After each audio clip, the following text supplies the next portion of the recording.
Hello, আসসালামু আলাইকুম everyone. আশা করছি তোমরা সবাই ভালো আছো।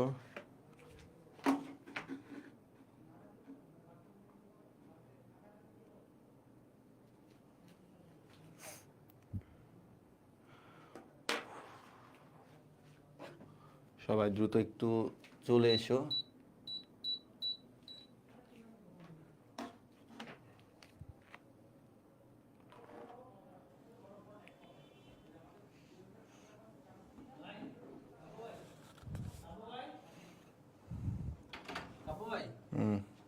ছোট্ট প্রশ্ন ভাই একটু না, আমি ক্লাসে ঢুকছি।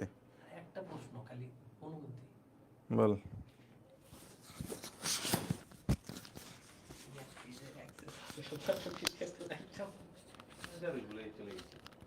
ভুলে গেছি আর দেখলাম হ্যাঁ, যে সমস্যা নেই, ভাইকে বলে চলে যান। ভাইকে বলবেন ভাই হ্যাঁ, ভাইয়ের তো আছে, দিয়ে দে। দে আর কি। আচ্ছা, আশা করছি তোমরা প্রত্যেকে লাইভে চলে আসতেছো। যারা সালাম দিচ্ছ প্রত্যেকে জানাচ্ছি ওয়ালাইকুম আসসালাম।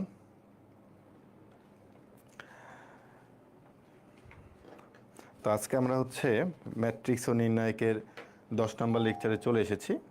তোমরা সবাই একটু কমেন্ট করে জানিও যে সব কিছু ঠিকঠাক আছে কি না। সব কিছু ঠিকঠাক থাকলে আমরা আমাদের ক্লাসটি শুরু করে দেব।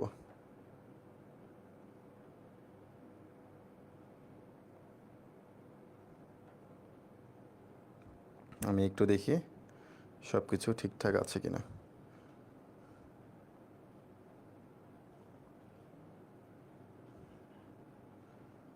ঠিকঠাক আছে কিনা। ওকে, সব কিছু ঠিকঠাক আছে। চলো আমরা। ওকে, হ্যাঁ, আমি এখন একটু অসুস্থই আছি, এই জন্য অ্যাকচুয়ালি তোমাদের পূর্বে ক্লাসটিও নিতে পারিনি, বাট আজকে ক্লাসে গ্যাপ দেওয়া যাবে না, এই জন্য আসলে লাইভে চলে আসে। হ্যাঁ, চলো আমরা আমাদের ক্লাসটা শুরু করে দিই। হ্যাঁ, দেরি করা যাবে না। তো প্রথমে হচ্ছে আমরা দেখব ম্যাট্রিক্স ও নির্ণায়কের পার্থক্য। যে আমরা ম্যাট্রিক্সও করেছি, আমরা নির্ণায়কও দেখেছি কিছু, যে নির্ণায়কে এখন মেইন অঙ্কগুলো কিন্তু বাকি পড়ে আছে। হ্যাঁ, তো প্রথমে আমরা একটু জেনে নিই যে আসলে ম্যাট্রিক্স আর নির্ণায়কের মধ্যে কী কী ধরনের পার্থক্য আছে। আর একটা জিনিস একটু মনে রাখিও যে এই পার্থক্যগুলো মাঝে মধ্যে আসতে পারে পরীক্ষা ক নাম্বারের জন্য। সো একটু পার্থক্যগুলো টোটালি মুখস্থ করার দরকার নেই, তুমি নর্মালি দু একটা পার্থক্য তোমার আজীবন মনে থাকবে। তো যখন তোমার কতে দিবে তুমি পার্থক্য দুইটা লিখলে সারা তোমাকে 2 মার্ক দিয়ে দিবে, বা তুমি 3টে 4টা একটু মনে রাখার চেষ্টা করিও। চলো একটু দেখি যে আসলে কী কী পার্থক্য আছে। হ্যাঁ, একদম সিম্পল কিন্তু। হ্যাঁ, তো প্রথম কথাটা হচ্ছে যে এতটুকু লিখলেই চলবে যে ম্যাট্রিক্সের কোনো মান নেই। আমরা দেখছি যে ম্যাট্রিক্স থেকে আমরা কিন্তু কোনো মান বের করতে পারি না, ম্যাট্রিক্সটা ম্যাট্রিক্সের মতো রেখে দিতে হয়, সাজায় গুছায় রাখে দিতে হয়, কোনো কাজ করা যায় না, ম্যাট্রিক্স ম্যাট্রিক্সের মতো থেকে যায়। বাট নির্ণায়কের ক্ষেত্রে আমরা কিন্তু শেষ পর্যন্ত একটা মান নির্ণয় করতে পারি। তার মানে প্রথম কথাটা হচ্ছে ম্যাট্রিক্সের মান নির্ণয় করা যায় না, কিন্তু নির্ণায়কের মান নির্ণয় করা যায়। প্রথমটা শেষ। দুই নাম্বারটা আমরা একটু মাত্র এখন দেখবো আর কি, যে ম্যাট্রিক্সের সামনে যদি কখনো কোনো ধ্রুবক থাকে সেটা দিয়ে গুণ করলে প্রত্যেকটা ভুক্তিকে তুমি গুণ করতে পারবা। বা নির্ণায়কের ক্ষেত্রে যে কোনো সারি বা যে কোনো কলামকে গুণ করতে হয়। তো গুণেরটা তোমরা এখন বুঝবা না, একটু পরে আমরা দেখতেছি। নির্ণায়কের গুণের ব্যাপারটা আমরা একটু পরে ক্লিয়ার হব।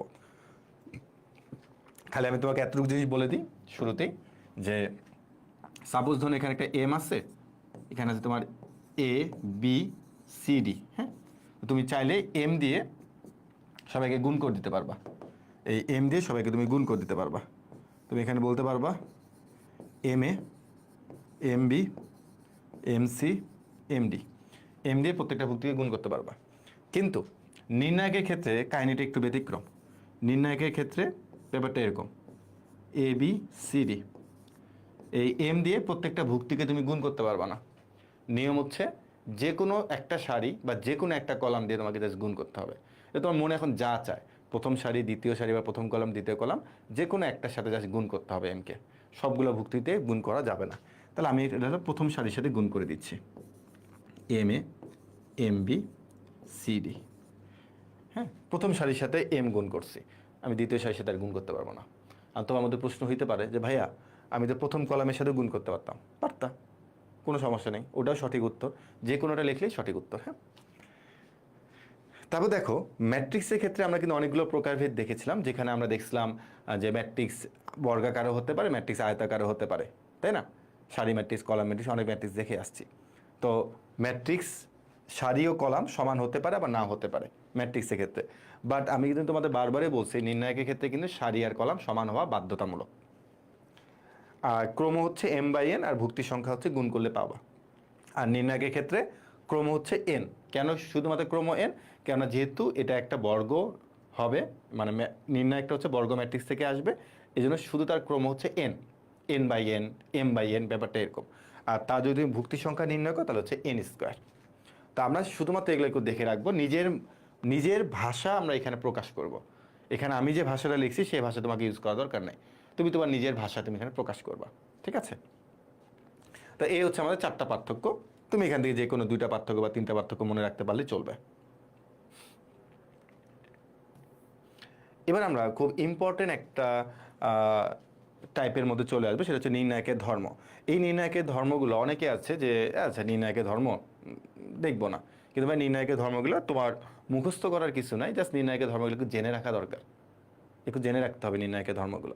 কেন এই নির্ণায়কের ধর্মগুলো অ্যাপ্লাই করে তুমি নির্ণায়কের অঙ্কগুলো করবা, ঠিক আছে? তো আমাদের যে নির্ণায়কের অঙ্কগুলো আছে তোমরা অলরেডি অনেকে হয়তো বা দেখেছো 1.2 এর মধ্যে নির্ণায়কের অনেকগুলো অঙ্ক।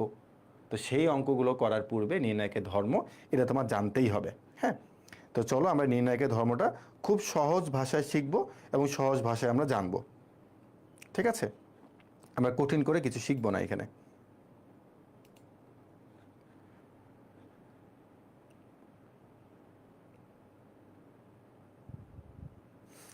ওকে, চলো আমরা আমাদের পরবর্তী ধর্মগুলোতে একটু চলে আসি এক এক করে। তো প্রথমে আমরা চলে আসবো হচ্ছে ধর্ম নাম্বার হচ্ছে 1-এ, ধর্ম 0-1, ধর্ম 0-1, 1 নাম্বার ধর্মে আসি। তো দেখো তো 1 নাম্বার ধর্মে কি বলা হয়েছে? নির্ণায়কের সারি এবং কলামসমূহ পরস্পর স্থান বিনিময় করলে তাদের মানের কোনো পরিবর্তন হয় না। লাইনটা আরেকবার বলতেছি, নির্ণায়কের সারি এবং কলামসমূহ পরস্পর স্থান বিনিময় করলে তাদের মানের কোনো পরিবর্তন হয় না। তো এই জিনিসটা আসলে কি, চলো একটু দেখি। হ্যাঁ, তোমাদের আবার এগুলো সংখ্যা মুখস্থ করা লাগবে না কিন্তু, হ্যাঁ? তো আমি বললাম হচ্ছে এখানে 2, 3, 4, 7 দিলাম, হ্যাঁ? তো তুমি একটু খেয়াল করে দেখো তো যে এখানে আমার সারি কত 2, 3, সারি কত 4, 5, হ্যাঁ? তো তুমি এখন এই নির্ণায়কের মানটা একটু নির্ণয় করো। 7 দুগুণে 14 মাইনাস 3 4-এ 12, অ্যান্সার কত 2, ঠিক আছে? এবার আমরা এখান থেকে নতুন একটা এ নির্ণায়ক লিখব, তবে সেটাকে একটু এভাবে লিখবো। দেখো যে এখানে সারি কে আছে ভাই 2, 3 আর 4, 5। তো এখন তুমি নতুন একটা নির্ণায়ক করে সারিগুলোকে কলাম বানাবা অথবা কলামগুলোকে সারি বানাবা, যে কোনো একটা কাজ করবা। তো আমরা এখানে এই কাজটা করবো, সারিগুলোকে কলাম বানাবো। তাই সারিকে 2, 3 এটাকে কলাম বানাও 2, 3। আবার সারি কি আছে 4, 5, এটাকে তুমি কলাম বানাও 4, 5। তার মানে বিষয়টা কি তোমরা ক্লিয়ারলি বুঝছো কিনা দেখো, যে আমার এর আগে যেগুলো সারি ছিল সেগুলোকে আমি কি বানাইছি, কলাম বানাইছি, কলাম বানাইছি। হ্যাঁ, এখন তুমি এটা নির্ণায়কের মানটা একটু বের করো।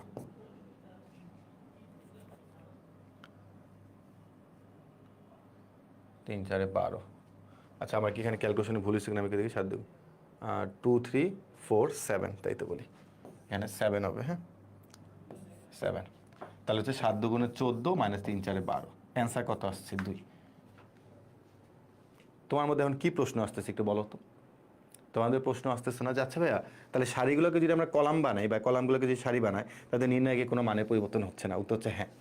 অর্থাৎ এটা দ্বারা বোঝাচ্ছে হচ্ছে তুমি কোনো একটা নির্ণায়কের মান নির্ণয় করলা, অথবা তুমি ওই নির্ণায়কের একটা ট্রান্সপোজ নির্ণায়কটাকে যদি ট্রান্সপোজ করে তাহলে কি হয়, সারি কলাম হয় অথবা কি কলাম সারি হয়। তাহলে কোনো একটা ট্রান্সপোজ ম্যাট্রিক্সে তুমি যদি নির্ণায়ক নির্ণয় করো তাও তুমি দেখবে নির্ণায়কের মানটা সেম থাকতেছে। তার মানে আমরা যদি সারিগুলোকে কলাম বানাই অথবা কলামগুলোকে যদি সারি বানাই নির্ণায়কের মানটা সেম থাকতেছে। তার মানে যে কোনো ম্যাট্রিক্সের নির্ণায়কের মান এবং তার ট্রান্সপোজ ম্যাট্রিক্সের নির্ণায়কের মানটা কি হবে, সেম হবে। দেখো বুঝছো কিনা? হ্যাঁ, ট্রান্সপোজ করলে নির্ণায়কের মানে কোনো পরিবর্তন হয় না, সেটা এখানে বলছে, সেটা এখানে বলছে। হ্যাঁ, এবার আসি ধর্ম নাম্বার 2, 2 নাম্বার ধর্মে চলে আসি। দেখো ধর্ম 2 কি বলছে, নির্ণায়কের পাশাপাশি দুইটি কলাম বা সারি পরস্পর স্থান বিনিময় করলে নির্ণায়কের মানের চিহ্ন পরিবর্তিত হয়। দেখো এর আগেরটা আর এটার মধ্যে কিন্তু পার্থক্য আছে। এরা বলছে সারি এবং কলাম সমূহ, মানে সারি আর কলাম এগুলাই পরস্পর স্থানে বিনিময় করবে, সারি আর কলামগুলো হচ্ছে স্থান বিনিময় করবে। বাট এখানে কি বলছে দেখো তো, এখানে বলছে পাশাপাশি দুইটি কলাম বা সারি পরস্পর স্থান বিনিময় করবে। তার মানে পাশাপাশি দুইটা সারি বা দুইটা কলাম এরা হচ্ছে স্থান বিনিময় করবে। বাট এর আগে ছিল সারি হয়ে যাবে কলাম বা কলাম হয়ে যাবে সারি। আর এই জিনিসটা দ্বারা এটা বোঝাচ্ছে, দেখো যে সাপোজ ধরে না তোমার এ হচ্ছে একটা নির্ণায়ক আছে, যেটা হচ্ছে তোমার আগেরটাই দিলাম 2 3 4 7, হ্যাঁ 2 3 4 7, তুমি এটা নির্ণায়কের মানটা একটু বের করো, বা এটাতে আগেরটাই 14 মাইনাস হচ্ছে 12 ইকুয়াল টু হচ্ছে কত 2, হ্যাঁ আগেরটাই। ওকে, তো এখন এখানে তারা যেটা বলছে সেটা আসলে কি দেখো, এখানে তারা তোমাকে বলছে পাশাপাশি দুইটি সারি বা কলাম স্থান বিনিময় করবে। তার মানে হচ্ছে তুমি হচ্ছে সারিগুলোকে স্থান বিনিময় করাবা, অর্থাৎ 1 নাম্বার সারিকে তুমি 2 নাম্বারে পাঠাবা, অথবা এবং 2 নাম্বার সারিকে 1 নাম্বার সারিতে পাঠাবা। 1 নাম্বারকে 2 নাম্বারে, অথবা 2 নাম্বারকে 1 নাম্বারে পাঠাবা, এবং 2 নাম্বারকে 1 নাম্বারে পাঠাবা। সারিগুলোকে এক্সচেঞ্জ করবা, অথবা তুমি 1 নাম্বার কলামকে 2 নাম্বার কলামে এবং 2 নাম্বার কলামকে 1 নাম্বার কলামে পাঠাবা। এরকম করে তুমি যে কোনো একটা ট্রান্সফার করলে তুমি দেখবা যে মানে কোনো পরিবর্তন হবে না, কোনো চিহ্নের পরিবর্তন হবে। তাহলে ব্যাপারটা কি দাঁড়াচ্ছে দেখো, 4 7 উপরে দিয়ে দাও, আর হচ্ছে 2 3 নিচে দিয়ে দাও।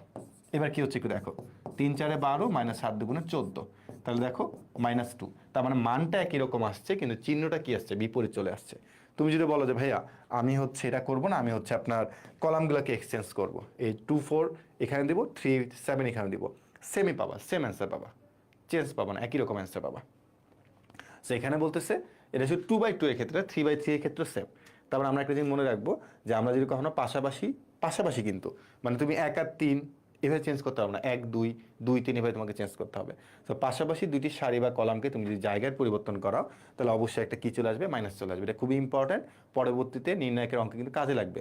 তখন কিন্তু আমি এত ব্যাখ্যা করবো না, তখন তুমি দেখবে আমি পাশাপাশি দুইটা কলামকে এদিক ওদিক করে দিছি, তখন বলছি যে দেখো পাশাপাশি চেঞ্জ করে ফেলছি, একটা মাইনাস আসবে।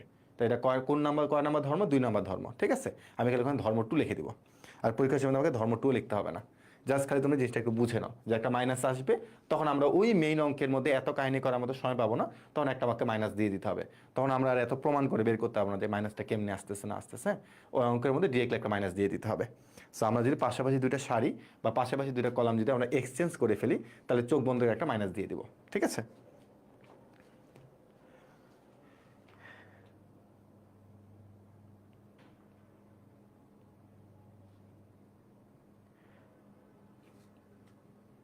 ভাই আপনি যে অনুশীলনীগুলোর নাম্বার বলেন ওগুলো কি টাইপ ভিত্তিক ম্যাথ বুকের? না, ওইটার সাথে তুমি মানে এখানকার নাম্বারে মিল পাবে না, তো ওইটার সাথে এখানে নাম্বারে মিল পাবে না। আমি তোমাদের বলেছি যে আমি যখন তোমাদের পুরো চ্যাপ্টারটা শেষ করে দিব, তখন আমি তোমাদের যে বইগুলো তোমরা ফলো করো সেই বইগুলো আমি পিডিএফ নিয়ে তোমাকে এক এক করে দেখাই দিব, যে প্রতিটা চ্যাপ্টারে আমি তোমাকে আসলে কি কি পড়িয়েছি, ঠিক আছে, সবই এখানে থাকবে। চলো এবার ধর্ম নাম্বার 3-এ আসে। আশা করি 1 আর 2 নাম্বার ধর্ম বুঝতে পারছো। ওগুলো কিন্তু কঠিন কিছু না, তুমি দেখেই বুঝতেছো যে এগুলো আসলে কঠিন ধর্ম না, বা যখন তুমি নিজে নিজে বই থেকে পড়তে যাবো তোমার কাছে কঠিন মনে হতে পারে। দেখো কি বলছে, নির্ণায়কের কোনো সারি বা কলামের প্রত্যেকটি ভুক্তিকে কোনো নির্দিষ্ট সংখ্যা দ্বারা গুণ করলে নির্ণায়কের মানও সেই নির্দিষ্ট সংখ্যা দ্বারা গুণ হয়। এটা দ্বারা আবার কি বোঝায়? এটা কিছুই বোঝায় না। চলো একটু দেখি। আমরা বললাম যে এ হচ্ছে আমার একটা নির্ণায়ক, যেটা হচ্ছে আমার আগেরটাই বললাম 2 3 4 7, সেম জিনিসটাই দিচ্ছি, ঠিক আছে। তাহলে আমি এখানে কত পাচ্ছি, 14 মাইনাস হচ্ছে 12, তাহলে কত পাচ্ছ, 2 পাচ্ছ, তাই তো? ও তো হ্যাঁ ভাইয়া তাই। ওকে, এবার এবার আমি সেম জিনিসটাই আবারও নিব, সেম জিনিসটাই নিব 2 3 4 7, সেম জিনিসটাই নিলাম। তো এখন আমি এটার সামনে একটা ধ্রুবক নিব, সেটা কি নিলাম, এম নামে একটা ধ্রুবক নিলাম, এম নামে একটা ধ্রুবক নিলাম, ঠিক আছে। তো এখন এই এমটাকে এম এর মতোই রেখে দাও, এখন এটাকে তুমি ক্যালকুলেশন করো, তাহলে কত পাবা, 14 মাইনাস হচ্ছে 12, তাহলে কত পাচ্ছ দেখো তো, এম, আর এখানে হচ্ছে ইন্টু হচ্ছে 2, তার মানে তুমি এখানে কি লিখবা, 2m লিখবা। তো তারা অ্যাকচুয়ালি তোমাকে সেটাই বলছে, দেখো যে যদি তুমি নির্ণায়কের সামনে যদি কোনো ধ্রুবক থাকে তাহলে সেই ধ্রুবকটা কি হয় উত্তরের সাথে গুণ হয়ে যায়। তো এখানে সেটাই বলছে যে কোনো নির্দিষ্ট সংখ্যা দ্বারা গুণ করলে মানে এই সংখ্যা দিয়ে তুমি যদি গুণ করো তাহলে নির্ণায়কের মানও এই যে নির্ণায়কের যে মানটা পাইছে দেখো নির্ণায়কের মানও সেই নির্দিষ্ট সংখ্যা দ্বারা গুণ হয়। তার মানে এটার সামনে যে সংখ্যাটা ছিল উত্তরের মধ্যে কিন্তু সেই সংখ্যাটা চলে আসছে। একবার সিম্পল একটা জিনিস যে আমার সামনে একটা কিছু আছে তাহলে আমার উত্তরের মধ্যে সেই সংখ্যার একটা প্রভাব ফেলবে। ঠিক আছে, সেই সংখ্যার একটা প্রভাব ফেলবে আমার। কারণ এম এর মান যদি 5 হতো তাহলে 2 × 5 মানে 10 হয়ে যেত তখন অ্যান্সার। এই ব্যাপারটা তারা এখানে আমাকে বলছে। এখন এখানে আমাকে একটা জিনিস জানতে হবে। কি জিনিস জানতে হবে চলো সেটা একটু দেখি।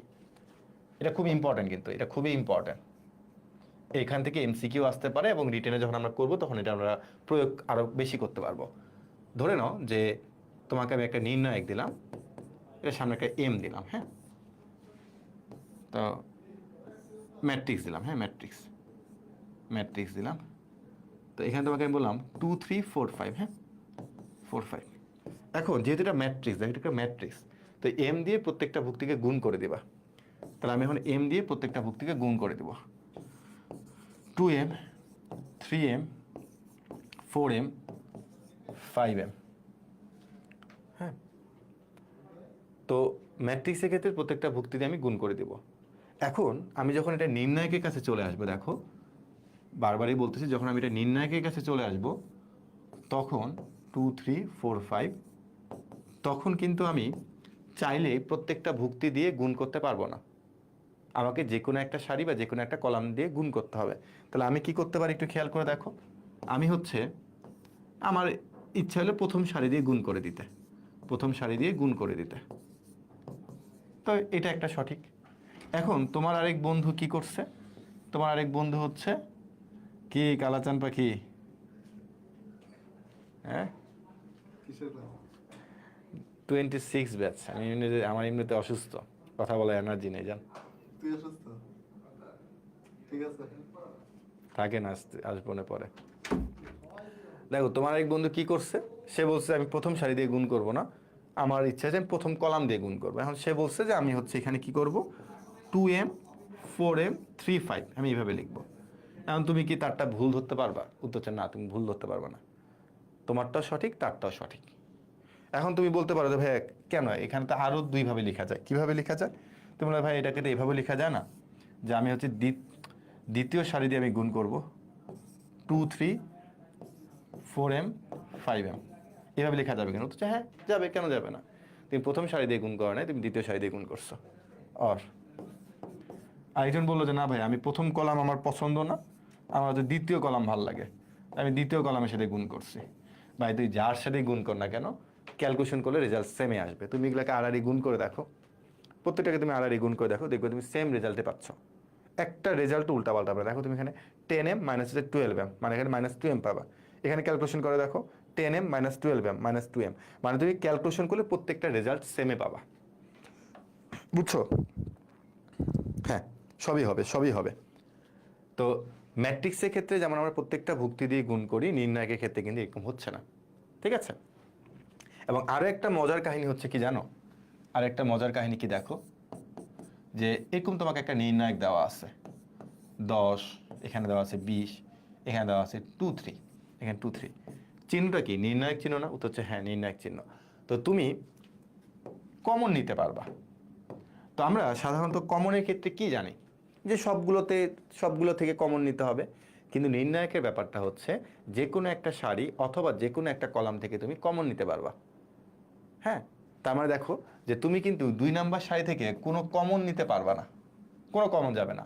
বা দেখো প্রথম যে কলামটা আছে, প্রথম কলাম থেকে তুমি কিন্তু ভাই 10 কমন নিতে পারবা, 10 কমন নিতে পারবা। দেখো এখান থেকে তুমি 10 কমন নাও, পাবা হচ্ছে 1 2 2 3। বুঝছো? তার মানে দেখো 10 কমন নেওয়া মানে এই না যে আমাকে সবগুলো ভুক্তি থেকে 10 কমন নিতে হবে।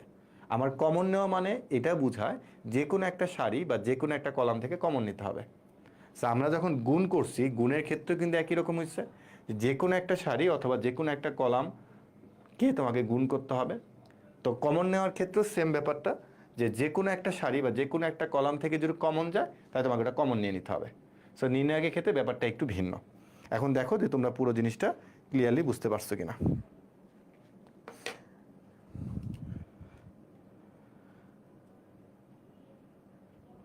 দেখো তোমরা পুরো জিনিসটা ক্লিয়ারলি বুঝতে পেরেছো কিনা।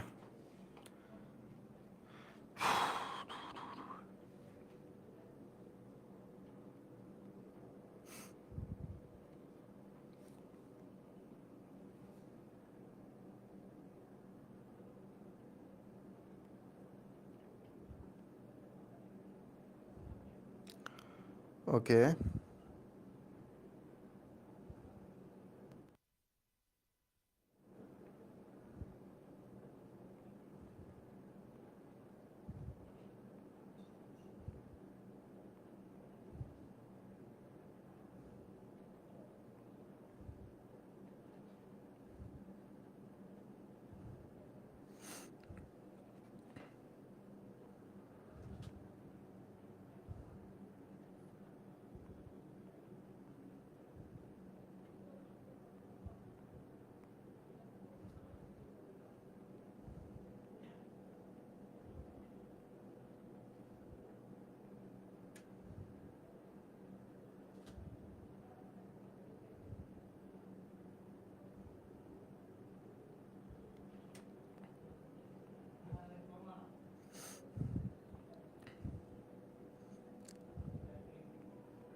ওকে, ঠিক আছে।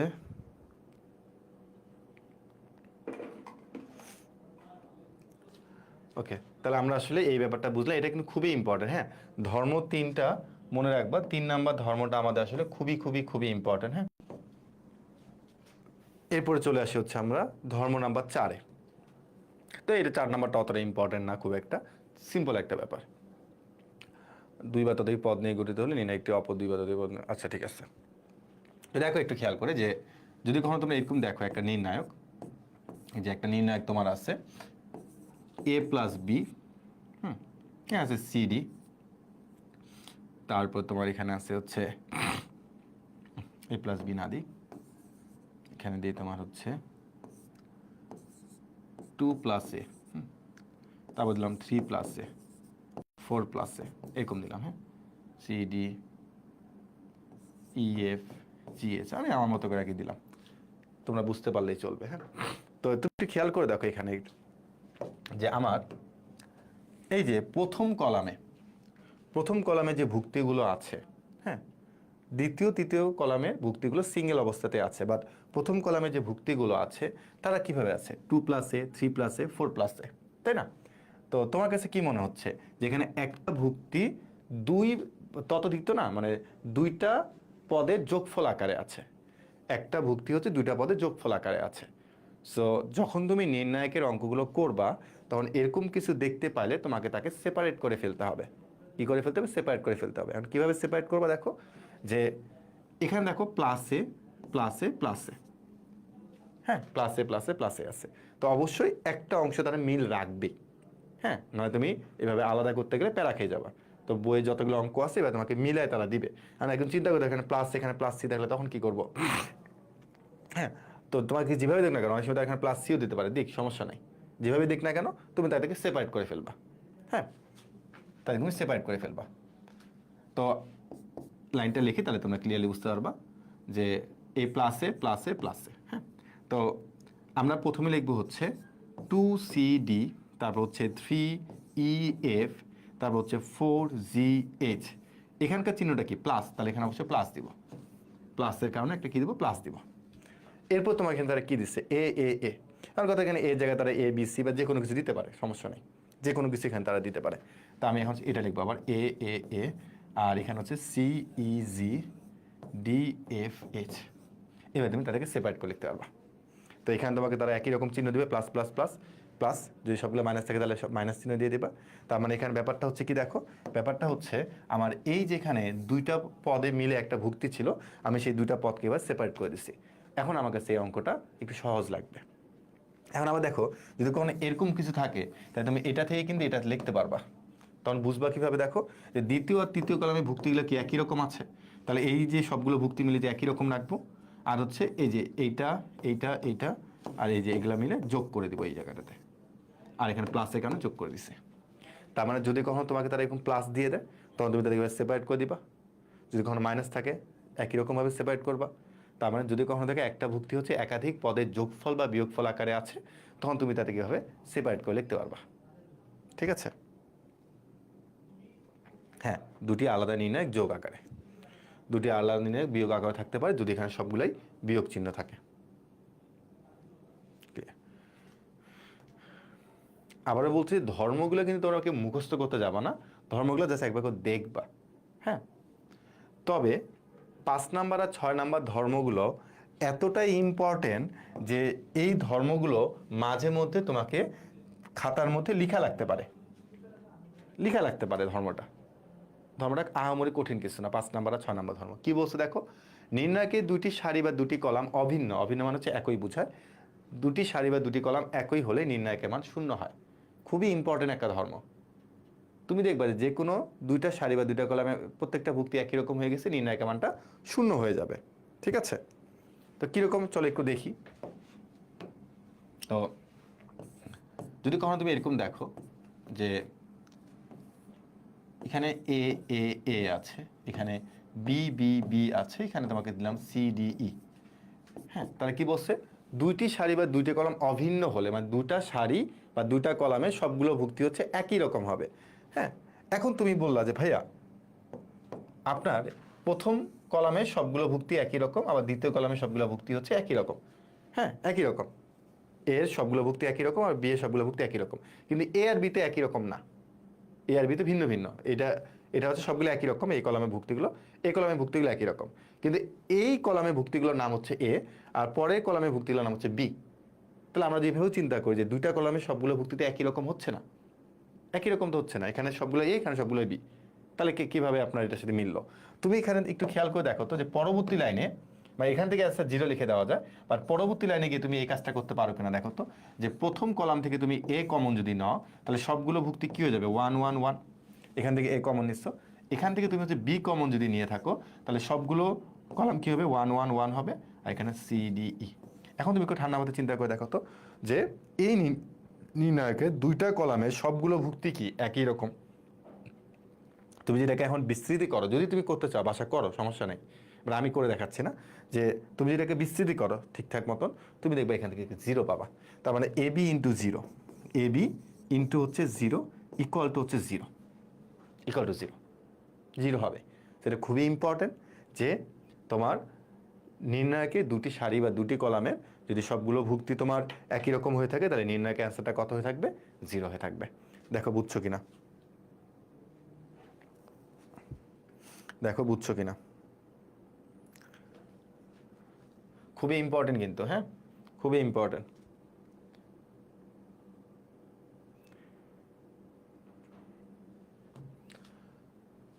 এবার দেখো নির্ণায়কের কোনো সারি বা কলামে ভুক্তিগুলো অন্য একটি সারি বা কলামে সংশ্লিষ্ট ভুক্তিগুলোর গুণিতক বা নামতা হলে নির্ণায়কের মান শূন্য হবে।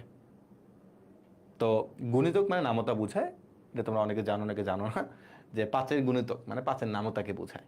হ্যাঁ, তো এটা দ্বারা আসলে কি বোঝায় দেখো, যে আমি তোমাকে এ দিয়ে একটা নির্ণায়ক দিলাম, হ্যাঁ তোমার বইয়ের মধ্যে কিনা আসলে এ বি সি ডি দেওয়া আছে, আমার কাছে মনে হচ্ছে যে সংখ্যা দিয়ে বুঝালে তুমি সহজে বুঝবা, কারণ যেহেতু এটা তোমার মুখস্থের কিছু না, জাস্ট বুঝতে পারাটা সবচেয়ে বড় ব্যাপার এখানে। হ্যাঁ, তো ধরে নাও যে আমি তোমাকে এখানে বললাম হচ্ছে যে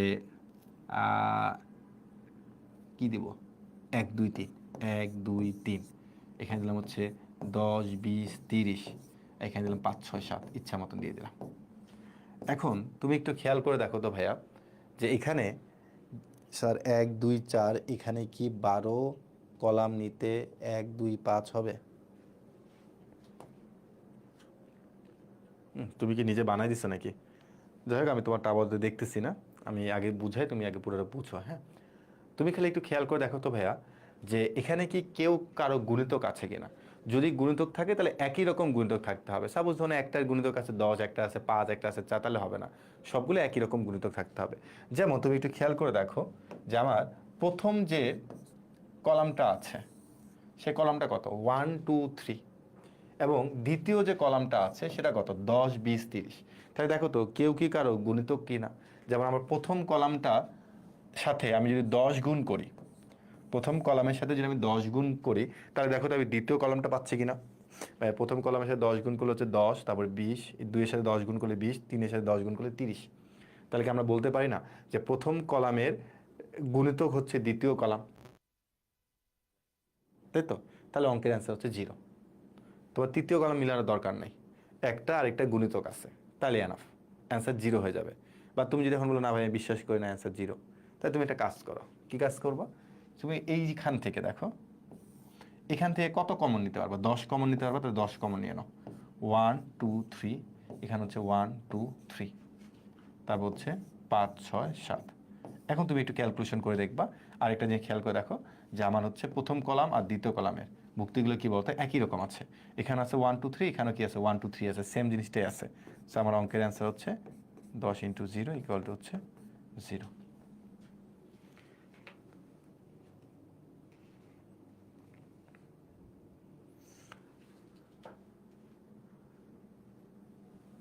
ভাইয়া এক কমন নিবা, এটা কোনো মানে গদ্ধব নাকি তুমি এক কমন নিবা? এক কমন নেওয়া দরকার নাই। 1 কমন কেন নিবা? 1 কি কমন নেওয়া যায়? 1 তো সবার সাথে থাকেই, তাদের পৃথিবীর সব কিছু থেকে কমন যাবে। হ্যাঁ, 1 কমন নেওয়া দরকার নেই।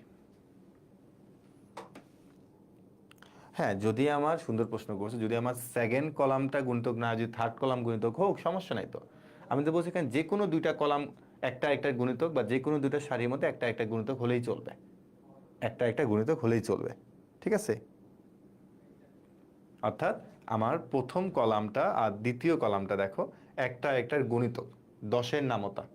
1-এর সাথে 10 গুণ করলে 10, 2-এর সাথে 10 গুণ করলে 20, 3-এর সাথে 10 গুণ করলে 30। হ্যাঁ, তো যেহেতু একটা একটা গুণিতক, তার মানে অঙ্কের অ্যান্সার 0। সহজ কথা।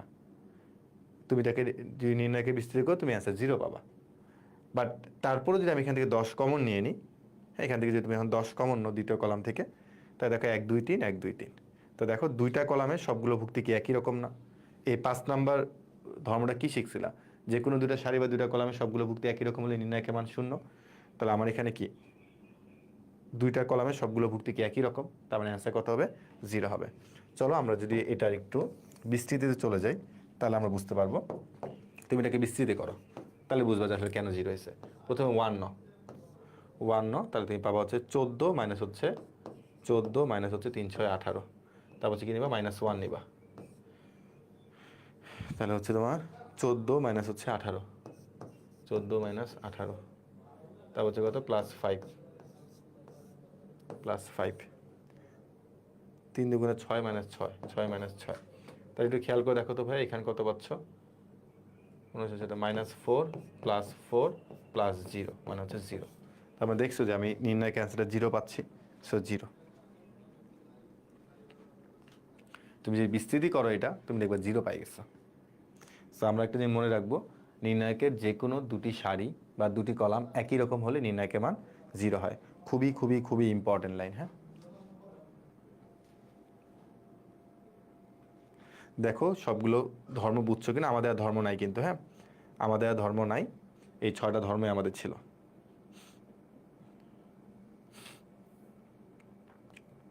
এখন হচ্ছে আমরা নির্ণয়কে 2 ধরনের অঙ্ক আছে, সেগুলো আমরা একটু করব। হ্যাঁ, তোমরা একটু দাঁড়াও, আমি একটু খালি না পাকিয়ে আসি।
ওকে, চলো এবার আমরা হচ্ছে আমাদের অঙ্কের মধ্যে চলে আসি। হ্যাঁ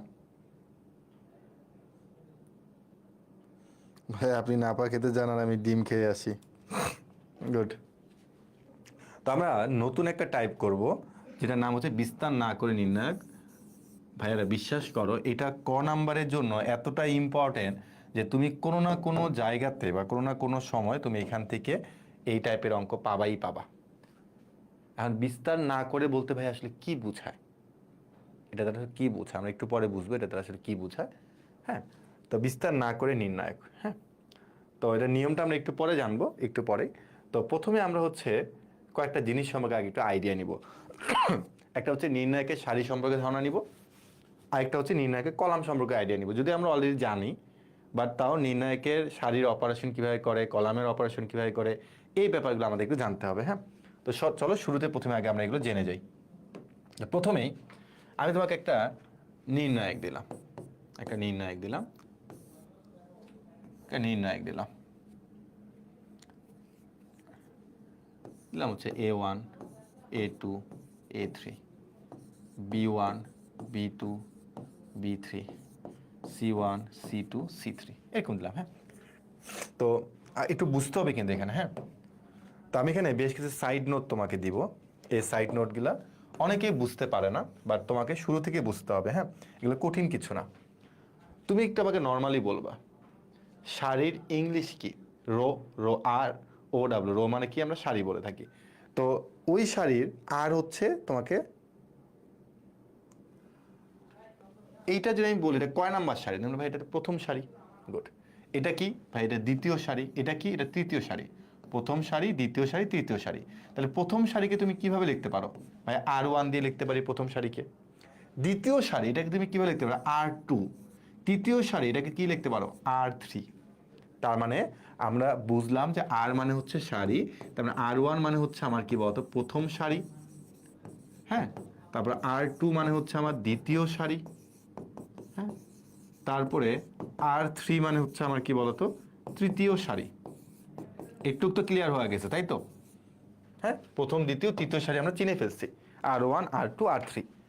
এরপরে দেখো, এরপরে এরপরে যদি কখনো তুমি এরকম দেখো যে R1 মাইনাস R2, এটা দ্বারা কি বুঝবা? বা এটা দ্বারা বুঝবো হচ্ছে প্রথম সারি থেকে দ্বিতীয় সারিকে বিয়োগ। দেখো অনেকেই আমি দেখি ভুল করে, তারা সারি হচ্ছে পাশাপাশিও চিন্তা করে, মানে কলামের ক্ষেত্রে তারা উপর নিচে চিন্তা করে। হ্যাঁ, তো সারি মানে কিন্তু মনে রাখবো উপর নিচে, উপর নিচে যোগ বা বিয়োগ করা। তো ওখানে বিয়োগ লিখছি, তাহলে তুমি যোগও করতে পারো। তো R1 মাইনাস R2 মানে কি বলছে, প্রথম সারি থেকে দ্বিতীয় সারি তোমাকে বিয়োগ করতে হবে। কি বললাম, R1 মাইনাস R2 মানে প্রথম সারি থেকে দ্বিতীয় সারিকে বিয়োগ করতে হবে। তো বিয়োগ করে কি পাবা ভাই, বিয়োগ করে একটা বিয়োগফল পাবো। বিয়োগ করে একটা কি পাবো, বিয়োগফল পাবো। তো চলো তো আমরা ক্লাস 1-2-তে চলে যাই। 5 থেকে আমি তোমাকে 2 বিয়োগ করতে বললাম, তুমি কত পাবা ভাইয়া, 3 পাবো।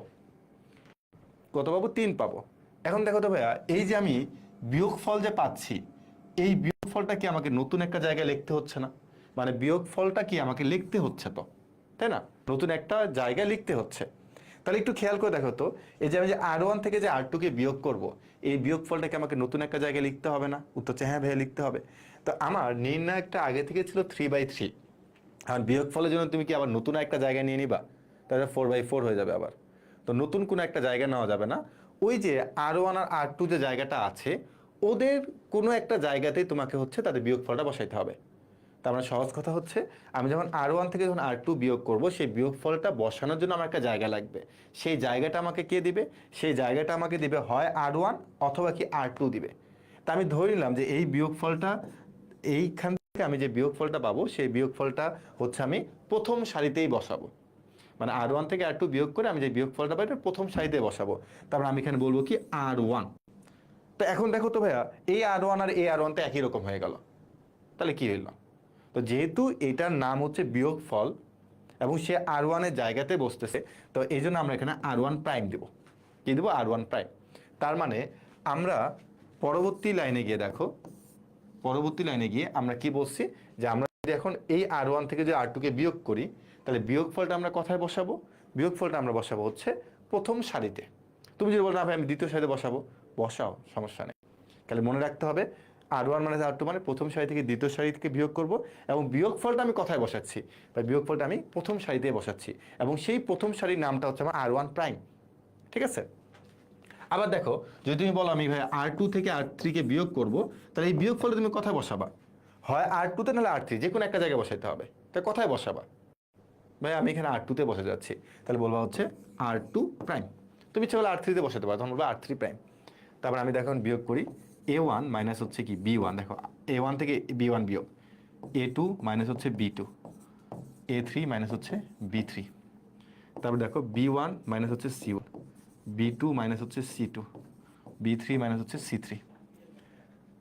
একটু বুঝো, দেখো বিয়োগফলটা এখানে বসাইছি, বিয়োগফলটা এখানে বসাইছি, তার মানে আমার নতুন করে আমি দুইটা ভুক্তি পাইছি। দেখো মানে এগুলা সব নতুন ভুক্তি, কিন্তু প্রথম সারিতে আমি সব নতুন নতুন ভুক্তি পাইছি, দ্বিতীয় সারিতে নতুন নতুন ভুক্তি পাইছি। কীভাবে পাইছি? এই যে ভাই R1 প্রাইম আর R2 প্রাইম, তো বুঝে নিবা যে R1 প্রাইম মানে তোমাকে নতুন ভুক্তি সব লিখতে হচ্ছে বিয়োগফলগুলা, R2 প্রাইম যেহেতু দিছো তার মানে তোমাকে দ্বিতীয় সারিতে নতুন নতুন সব ভুক্তি লিখতে হবে। ভাইয়া তোমার এখানে কি কথা R3 প্রাইম লেখা আছে? অথচ না ভাইয়া, কথাতে R3 প্রাইম নাই। আচ্ছা R3 প্রাইম যেহেতু তুমি পাচ্ছ না, তার মানে তোমার এখানে R3 তে যা আছে হুবু তোমার এখানে কপি করে তাই বসাই দিতে হবে, R3 নিয়ে কোনো কথা বলা যাবে না। এখন তুমি তো বলতে পারো একটা কথা যে ভাইয়া তাহলে আপনি আরেকটা কাজ করেন, R3 থেকে আবার R1 কে বিয়োগ করে R3 প্রাইম লিখেন। মনে রাখবা যে যখন তুমি একটা 3/3 আকারে নির্ণয় নিবা, তখন সেখানে সর্বোচ্চ অপারেশন অ্যাট এ টাইম, সর্বোচ্চ অপারেশন তুমি দুইবার করতে পারবা। দেখো আমি দুইবার অলরেডি অপারেশন করে ফেলছি, বিয়োগ করে ফেলছি, তার মানে আমি এখানে আরেকবার বিয়োগ করতে পারবো না। তার মানে একটা নির্ণায়কের যত মাত্রার হবে এরকম বিয়োগফল বা যোগফল এগুলো তুমি অ্যাট এ টাইম সর্বোচ্চ দুইবার করতে পারবা, তিনবার করতে পারবা না। তার মানে আমি হচ্ছে এখানে বিয়োগ করছি, এই পাশে ভাবে লিখে দিতে হবে তোমাকে, এটা এই জিনিসটা এখানে পুরোপুরি কপি করে বসাই দিতে হবে যে আমি এখানে R1 থেকে R2 কে বিয়োগ করে R1 প্রাইমে বসাইছি, R2 থেকে R3 কে বিয়োগ করে R2 প্রাইমে বসাইছি। আর যেহেতু আমি R3 নিয়ে কোনো কথা বলতে পারতেছি না, এই জন্য আমি হচ্ছে R3 এখানে হুবু বসাই দিচ্ছি। ঠিক আছে, তুমি সর্বোচ্চ দুইবার কাজ করতে পারবা, তিনবার কাজ করতে পারবা না।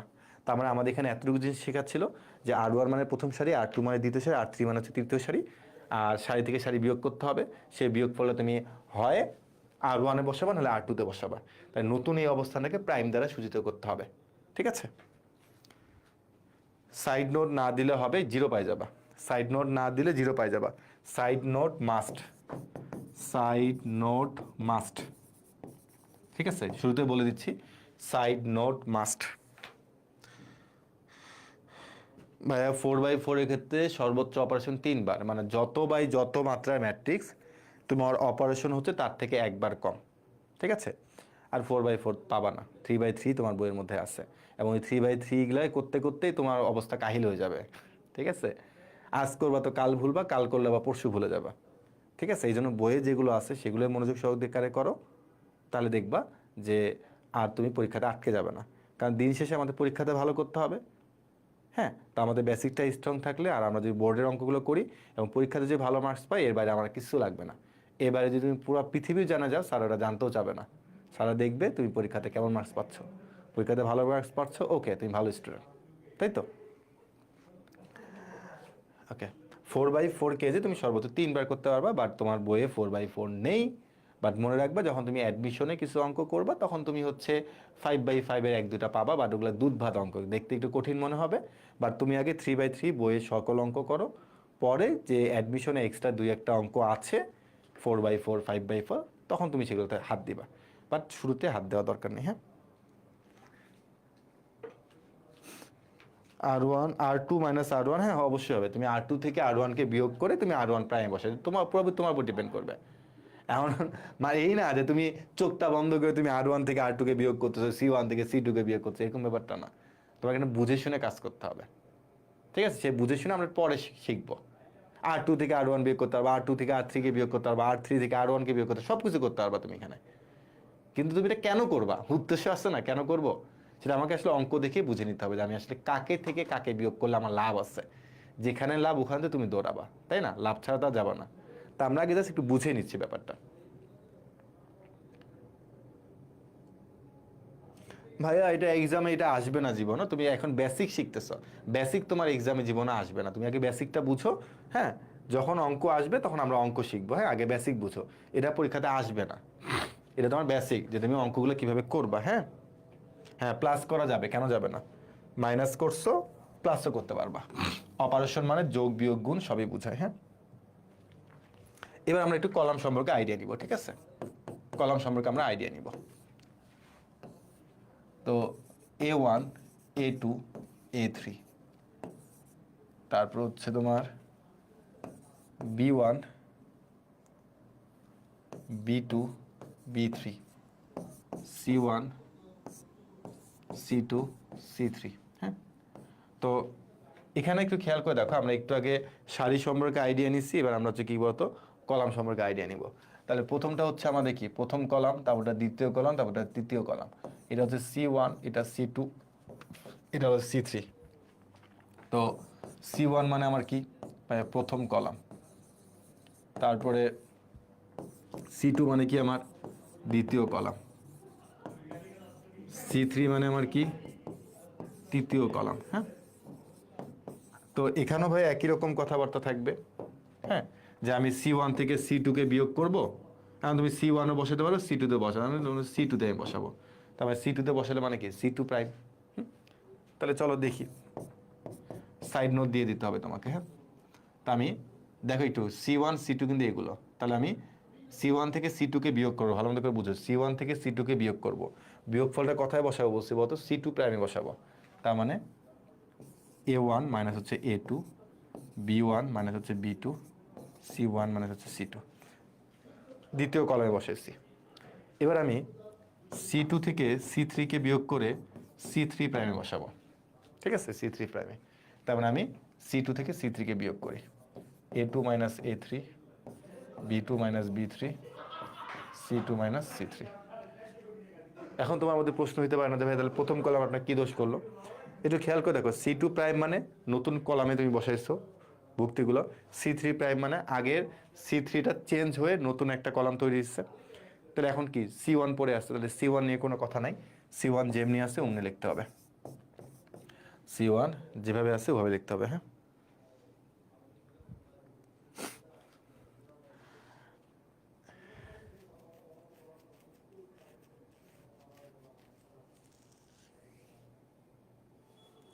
দেখো বুঝছো কিনা।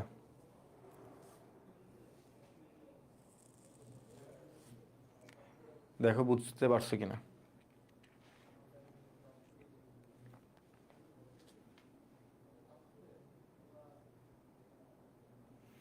তো এই ছিল আমাদের সারি এবং কলাম সম্পর্কে আইডিয়া। হ্যাঁ, তো এখন আমরা দেখব হচ্ছে বিস্তার না করে নির্ণায়ক। হ্যাঁ, তো এটা দ্বারা আসলে কি বোঝায়? হ্যাঁ, এটা দ্বারা বোঝা হচ্ছে যে তুমি বিস্তার করতে পারবা না, বিস্তার করা যাবে না, বিস্তার করা যাবে না। আমি বললাম ভাইয়া বিস্তার করা যাবে না আবার কি বোঝায়? দেখ, আমি কিন্তু তোমাকে নির্ণায়ক এর আগে নির্ণয় করা শিখেছিলাম বিস্তার করে। সেটা কিভাবে? সেটা হচ্ছে যে A B C D E F G H I. হ্যাঁ, তো এটা আমরা কিন্তু এইভাবে শিখছিলাম। দেখো যে প্রথমে এ নিব, তারপর এরকম, তারপর মাইনাস বি নিব, তারপর হচ্ছে প্লাস সি। তো এটাকে বলে আসলে বিস্তার করে, এটাকে কি বলে? বিস্তার করে বলে। দেখো এ নিলাম, তারপর মাইনাস বি, তারপর প্লাস সি, এটাগুলো বিস্তার করে বলে। তো তোমাকে এইভাবে করা যাবে না। এখন তোমাকে নির্ণয়কের অঙ্ক দিবে, তুমি এভাবে বিস্তার করে অঙ্কটা করতে পারবা না। তাই বিস্তার না করে যদি করতে বলে তাহলে আমি বিস্তার করতে পারবো না। সহজ কথা হচ্ছে বিস্তার করে অঙ্কটা করা যাবে না। ভাই ম্যাট্রিক্সের উপরে কয়টা ক্লাস হবে? আজকে ক্লাসটা হয়ে যাওয়ার পর আরও 2টা ক্লাস হওয়ার কথা ছিল। তো হয়তো আমি আজকে সবগুলো স্লাইড শেষ করতে পারবো না। হ্যাঁ, কেননা লাস্ট কয়েকদিন ধরে যেহেতু আমি অসুস্থ আছি, ক্লাসে বেশিক্ষণ পড়াতে পারতেছি না। তো এটা ক্লাস হওয়ার পরে মেবি আর 2টা বা 3টা ক্লাস লাগবেই, কারণ আমি আমার স্লাইডগুলো আমি শেষ করতে পারতেছি না। তোমরা দেখছো যে লাস্ট ক্লাসগুলোতে আমি স্লাইড শেষ করতে পারতেছি না অসুস্থতার কারণে। তো এই জন্য হয়তো বা আরও 2টা বা 3টা ক্লাস লাগবে এরপরে। মানে এগুলো আমাদের প্রায় শেষের দিকে, নির্ণায়কের অঙ্কগুলো তোমরা বুঝে গেলে আর লাগবে না। হ্যাঁ, আমি সাধারণত নির্ণায়কটা দেখা যায় 1 ক্লাসে করাই ফেলতে পারি। হ্যাঁ, বা তোমাদেরকে আমি ধাপে ধাপে পড়াচ্ছি। হ্যাঁ, তো বিস্তার করে করা যাবে না, এভাবে করা যাবে না। তাহলে ভাই বিস্তার করে যদি না করি তাহলে কিভাবে করতে হবে? হ্যাঁ, তাহলে এটা নিয়মটা কি? এটা আসলে নিয়মটা কি? হ্যাঁ, এটা নিয়মটা হচ্ছে ভাইয়া তোমাকে ধর্ম ব্যবহার করতে হবে, ধর্ম ব্যবহার করা, ধর্ম ব্যবহার করা। তা আমরা, হ্যাঁ, আমাদের ক্লাসগুলো শেষ হওয়ার পরে তোমার এমসিকিউ এক্সাম হবে, তোমার রিটেন এক্সাম হবে, তারপর তোমরা হয়তো বা 2-3 দিনের একটা গ্যাপ পাবা, এরপর তোমাদের হচ্ছে সরলরেখা চ্যাপ্টারটা শুরু হয়ে যাবে। তো আমাদের নিয়মটা হচ্ছে ধর্ম ব্যবহার করা। মানে ধর্ম আবার কি, ওই যে একটু আগে আমরা যে শিখলাম না নির্ণায়কের ধর্মগুলো, সেই নির্ণায়কের ধর্ম ব্যবহার করে তোমাকে আসলে করতে হবে। হ্যাঁ, হ্যাঁ, আমরা কোর্সের মাধ্যমে ফুল বই শেষ হবে কিনা, হ্যাঁ, ফার্স্ট পেপারের তোমার বোর্ডের সিলেবাস অনুযায়ী শেষ করানো হবে। যদি বোর্ড থেকে নির্দেশনা আসে শর্ট সিলেবাস, তাহলে এই কোর্সটা শর্ট সিলেবাস হয়ে যাবে। আর যদি বোর্ড থেকে আসে ফুল সিলেবাস, তাহলে এই কোর্সটা ফুল সিলেবাসেরই হবে। হ্যাঁ, বাট প্রথমে আমরা তোমাদেরকে অবশ্যই শর্ট সিলেবাসগুলোই করাবো। তোমাদের হয়তো বা এই নোটিশটা আসতে আরও আজকে থেকে 4 মাস, 5 মাস বা 6 মাস সময় লাগতে পারে, যে তোমাদের ফুল সিলেবাসে হবে নাকি শর্ট সিলেবাসে হবে। ঠিক আছে, তো এটা এখনও শিওর না। তো যেহেতু শিওর না, এই জন্য আমরা তো জানি যে শর্ট সিলেবাসের অধ্যায়গুলো কী কী: ম্যাট্রিক্স নির্ণয়, সরলরেখা, বৃত্ত, ত্রিকোণমিতি, সপ্তম অধ্যায়টা, তারপর হচ্ছে অন্তরীকরণ, যোগজীকরণ। হ্যাঁ, তো আমরা আমাদের মতো করে আগে এই চ্যাপ্টারগুলোই পড়াবো। পরবর্তীতে তারপরে সরকার থেকে আসলে কী সিদ্ধান্ত আসে সেটার উপর ডিপেন্ড করে হচ্ছে আমরা তোমাদের বাকি চ্যাপ্টারগুলো করাবো, অথবা করানো নাও লাগতে পারে। তো তোমরা, আমি তোমাদের এটাই বলবো, তোমরা মানে অন্যান্য চ্যাপ্টারের দিকে আর কি হাত দেওয়া দরকার নেই। প্রত্যেকটা সাবজেক্টেরই আগে শর্ট সিলেবাসে যেগুলো আছে সেগুলোই দেখো। এটা ভাবা দরকার নাই যে আমি দুই একটা বাইরের চ্যাপ্টার দেখি সবার থেকে আগে যাব, ওরকম চিন্তা ভাবনা করিও না। তুমি একটা চ্যাপ্টার একটু ডিটেলস পড়ো, হ্যাঁ, তাহলে তুমি সবার থেকে এগিয়ে যাবা। মানে সবার আগে শেষ করার থেকে একটা চ্যাপ্টার ডিটেলস পড়াটা অনেক বেশি গুরুত্বপূর্ণ। হ্যাঁ, এখন হয়তো বা তুমি তো দেখতে পারো যে তোমার কোনো একটা ফ্রেন্ড বলতে পারে, আমার তো ম্যাথের 3টা চ্যাপ্টার শেষ হয়ে গেছে, আমার তো ম্যাথের 2টা চ্যাপ্টার শেষ হয়ে গেছে। তখন তোমার মধ্যে কিন্তু একটা তাড়াহুড়া চলে আসবে। এটা আমাদের সময় হয়েছে যে ফিজিক্সে দেখা গেছে আমার এক ফ্রেন্ড তোমার এসএসসি পরীক্ষার 1 মাসের মধ্যে নাকি 7-8টা অধ্যায় শেষ হয়ে গেছে। হ্যাঁ, তারপর ও যে কলেজে ভর্তি হয়েছে ওই কলেজে সবগুলো সাবজেক্টে মারছে ফেল। তো এভাবে শেষ করিও না, বা কোনো একটা ফ্রেন্ডের কথা শুনে এভাবে তোমরা ডিমোটিভেট হবা না যে ওই ফ্রেন্ডের 6-7টা অধ্যায় হয়ে গেছে, তুমি এখনও মানে তুমি পড়তেছো আমাদের সাথে হোক বা কোনো একটা প্ল্যাটফর্মের সাথে তুমি পড়তেছো, কিন্তু তোমার ফ্রেন্ড দেখা গেলো যে 6-7টা অধ্যায় শেষ করে ফেলছে।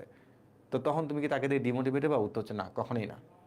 তুমি অপেক্ষা করবা, তোমারও ইয়ার ফাইনালের রেজাল্ট তুমি দেখবা, তারও দেখবা, তখন তুমি তাদের মধ্যে কম্পেয়ার করতে পারবা। হ্যাঁ, মানে দেখো, একটা চ্যাপ্টার শেষ করা কিন্তু কোনো ব্যাপারই না। তুমি ম্যাট্রিক্স নির্ণয় যদি তুমি নিজের থেকে করো, তুমি খুব সহজে শেষ করে ফেলতে পারবা। হ্যাঁ, তুমি অফলাইনে কোনো একটা স্যারের কাছে পড়লে খুব সহজে তুমি শেষ করে ফেলতে পারবা 3-4 দিনের মধ্যেই। কিন্তু তোমাকে সেটাকে ইফেক্টিভভাবে শেষ করতে হবে, যেন সেখান থেকে যত ধরনের প্রশ্ন আসে সেগুলো যেন তোমার জানা থাকে। কারণ মনে রাখবে যে একাডেমিকে তুমি যত বেশি সময় পাবে, অ্যাডমিশনের অত বেশি সময় পাবা না। সাপোজ ধরনের যে ম্যাট্রিক্স নিয়ে এই চ্যাপ্টারটাই যখন যখন তোমাকে অ্যাডমিশনে করাবো, তখন তোমাকে ভার্সিটি হোক বা ইঞ্জিনিয়ারিং হোক, তুমি যখন অনলাইনে পড়বা 2 থেকে 3টা ক্লাস পাবা বা 2টা ক্লাস পাবা সর্বোচ্চ। যখন তুমি অফলাইনে পড়বা, তখন তুমি এই চ্যাপ্টারের সাথে আরও একটা চ্যাপ্টার অ্যাড করে তাহলে তোমাকে এক লেকচারে শেষ করে দেওয়া হবে। হ্যাঁ, তো অ্যাডমিশনে গেলে তুমি কিন্তু একদমই কম সময় পাবা। একটা চ্যাপ্টার 1 দিন বা একটা চ্যাপ্টার 2 দিন বা 3 দিনে তোমাকে শেষ করে দেওয়া হবে, খুব প্রেশার দিয়ে। তো এই জন্য যত পারো একাডেমিকে ডিটেলস আকারে পড়ো। অ্যাডমিশনে গিয়ে তোমার যদি চিন্তা থাকে যে ভাইয়া আমি অ্যাডমিশনে গিয়ে ডিটেলস শিখবো, এটা কখনোই সম্ভব না। অ্যাডমিশনে তোমাকে কেউ কোনোদিন ডিটেলস পড়াবে না, কেউ পড়াবে না।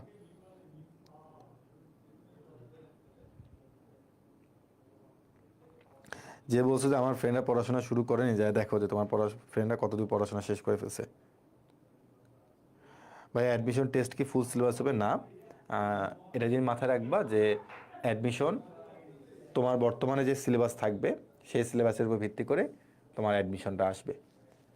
সাধারণত দেখা যায় যে 1-2টা প্রশ্ন সিলেবাসের বাইরে থেকে চলে আসে, তবে ওই 1-2টা প্রশ্নের জন্য তুমি যখন পুরো বই পড়ে ফেলো, তাহলে তোমার চান্সে হবে না বা তুমি পাশে করতে পারবে না অ্যাডমিশনের, বুঝছো? সো দেখা যাচ্ছে শর্ট সিলেবাসের বাইরে, ম্যাথ থেকে এবছর কোনো শর্ট সিলেবাসের বাইরে প্রশ্ন আসেনি ঢাকা বিশ্ববিদ্যালয়। বাট পুরো ফিজিক্স, কেমিস্ট্রি, ম্যাথ, বায়োলজি মিলে তুমি যদি চিন্তা করো, তাহলে 2-3 মার্ক বা 4 মার্ক এরকম তোমার সবগুলো সাবজেক্ট মিলে 100 মার্কের পরীক্ষা হলে তোমার 2-3 মার্ক হচ্ছে তোমার শর্ট সিলেবাসের বাইরে থেকে তারা প্রশ্ন দিয়ে দেয়।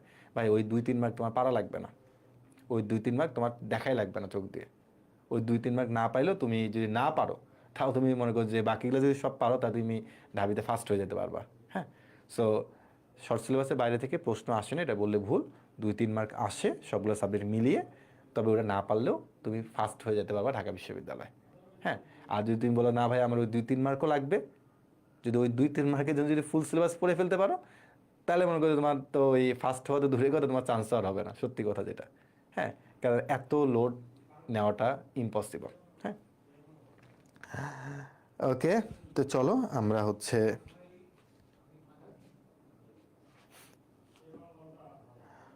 তুমি যদি এখন অফলাইনে পড়তে চাও, প্লাস হচ্ছে তোমার যদি এখন মন চায় যে আমার অফলাইনে কিছু আমি এক্সাম দিব, তুমি দিতে পারো। মানে অফলাইনে যে কেউ পড়ে না ব্যাপারটা এরকম না, অনলাইনে পড়লে অফলাইনে পড়া যাবে না, বা অফলাইন পড়লে অনলাইন পড়া যাবে, ব্যাপারটা এরকম না। তুমি দুটাকে সংমিশ্রণ করে পড়তে পারো। তুমি যদি বলো না ভাই আমি অনলাইনে আপনার ক্লাস করেই আমি সব শেষ করতে চাই, তাহলে এটা সম্ভব, অবশ্যই সম্ভব। অনলাইনে তোমাকে যা দেওয়া হচ্ছে তুমি অফলাইনে গিয়ে এত কিছু পাবা না, বুঝছো? চলো আমরা চলে আসি এই অঙ্কে। একটু খেয়াল করে দেখো, তারা বলছে বিস্তার না করে প্রমাণ করো, মানে বিস্তার করা যাবে না, তোমাকে ধর্মগুলো ব্যবহার করে কাজ করতে হবে। তো এখানে শুধুমাত্র ধর্ম ব্যবহার না, 1 নম্বর ধর্ম ব্যবহার করে, 2 নম্বর হচ্ছে অপারেশন। অপারেশন অপারেশন করা। অপারেশন করা মানে কি? ওই যে যোগ বিয়োগ এগুলো, যোগ বিয়োগ এগুলো। হ্যাঁ, অপারেশন মানে হচ্ছে কি যোগ বিয়োগ। একটু আগে যোগ করা শিখলাম, বিয়োগ করা শিখলাম, সারি সারি যোগ বিয়োগ ওগুলা। চলো একটু দেখি। তো ফার্স্টে একটু চলে আসি। ফার্স্টে দেখে চলে আসি, তোমাকে তারা প্রমাণ করতে বলছে। হ্যাঁ, একটু খেয়াল করে দেখো। লেফট সাইড 239 এ বি সি 6 মাইনাস এ 9 মাইনাস বি 27 মাইনাস হচ্ছে সি। হ্যাঁ, এটা তোমাকে দেওয়া আছে। তো এখন তুমি তো বিস্তার করতে পারবে না, তোমাকে দেখতে হবে যে কোনোভাবে ওই যে অ্যান্সার 0 আনতে হবে। তো কোনোভাবে ক্যালকুলেশন করে কিছু করা যায় কিনা। তো প্রথমেই আমি একটা কাজ করব। কি কাজ? সেটা হচ্ছে যে